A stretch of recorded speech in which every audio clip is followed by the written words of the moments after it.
آزاد ازل ہے نئی قاف کا سیدہ فاطمہ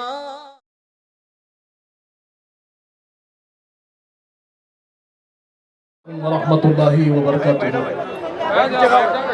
نحمده ونصلي ونسلم على رسوله الكريم وعلى آله الطيبين الطاهرين وأصحابه الأكرمين أجمعين وعلى من تبعهم بإحسان إلى يوم الدين أما بعد وقال تعالى في القرآن المجيد أعوذ بالله من الشيطان الرجيم بسم الله الرحمن الرحيم قد أفلح من تزكى وذكر اسم ربه فصلى بل تؤثرون الحياة الدنيا والآخرة خير وأبقى صدق الله العظيم صدق رسوله النبي الأمين الكريم ونحن على ذلك لمن الشاهدين والشاكرين والحمد لله رب العالمين فانوس بن کے جس کی حفاظت ہوا کرے، فانوس بن کے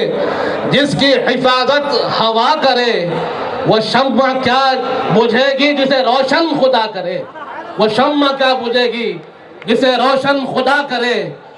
برادران عزیز، پروردگار عالم نے قرآن مجید میں کامیابی کے ذریعے بیان کیے، کامیابی کا طریقہ بیان کیا اور ارشاد فرمایا کامیاب ہے وہ جس نے تزکیہ کیا۔ قد افلح من تزکا وذکر اسم ربہ فصلی، اور جس نے رب کا ذکر کیا، جس نے نماز پڑھی، رب فرماتا ہے وہ کامیاب ہے۔ جس نے ذکر کیا رب فرماتا ہے وہ کامیاب ہے۔ جس نے تزکیہ کیا رب فرماتا ہے وہ کامیاب ہے۔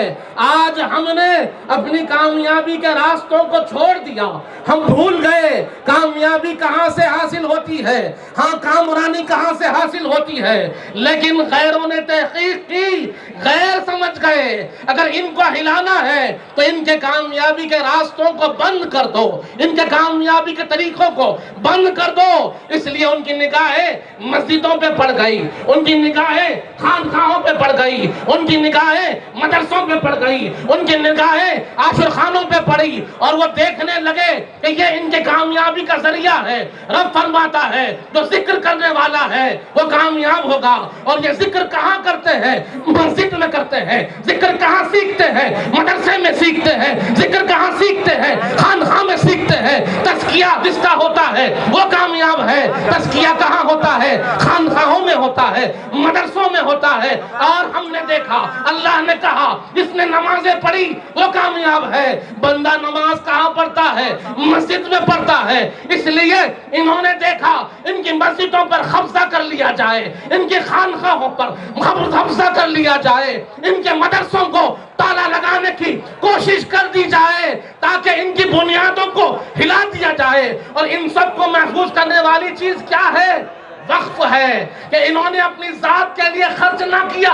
ہمارے بزرگوں نے اپنے لیے کچھ مال نہ رکھا، اپنی اولاد کے لیے مال نہ رکھا، ملت کے لیے، قوم کے لیے، امت کے لیے اپنے آپ نے اثاثات کو وقف کر دیا۔ آج ان کی نگاہیں وقف کی طرف ہے، مسجدوں کی طرف ہے، خانقاہوں کی طرف ہے، قبرستانوں کی طرف ہے۔ لیکن ہم ان کو بتا دیں گے کہ ہمارے بزرگوں نے جو راستہ چنا ہے ہم اسی پر گامزن ہیں، اسی پر چل رہے ہیں اور آخر دم تک اس پر چلتے رہیں گے۔ جو بزرگوں نے اثاثہ ہمارے لیے رکھا ہے، قوم کے لیے رکھا ہے، ہم اس کو جانے نہ دیں گے، اپنی جان کی بازی لگا کر اس کی حفاظت کریں گے۔ برادران عزیز، ہم دیکھ رہے ہیں الگ الگ حربے، الگ الگ قانون، الگ الگ چالوں سے لوگ آ رہے ہیں، لیکن یہ نہیں جانتے ہیں کہ جہاں ان کی تدبیریں ختم ہوتی ہیں وہاں سے رب کے فیصلے شروع ہوتے ہیں۔ اور ہم جس ملک عزیز میں رہتے ہیں یہ ملک قانون سے چلتا ہے، کانسٹیٹیوشن سے چلتا ہے، دستور سے چلتا ہے، اور ہماری حفاظت دستور کرتا ہے، ہمارے حقوق کی حفاظت دستور کرتا ہے، ہماری مسجدوں کی حفاظت دستور کرتا ہے۔ اور بابا صاحب امبیڈکر نے ایسا دستور بنا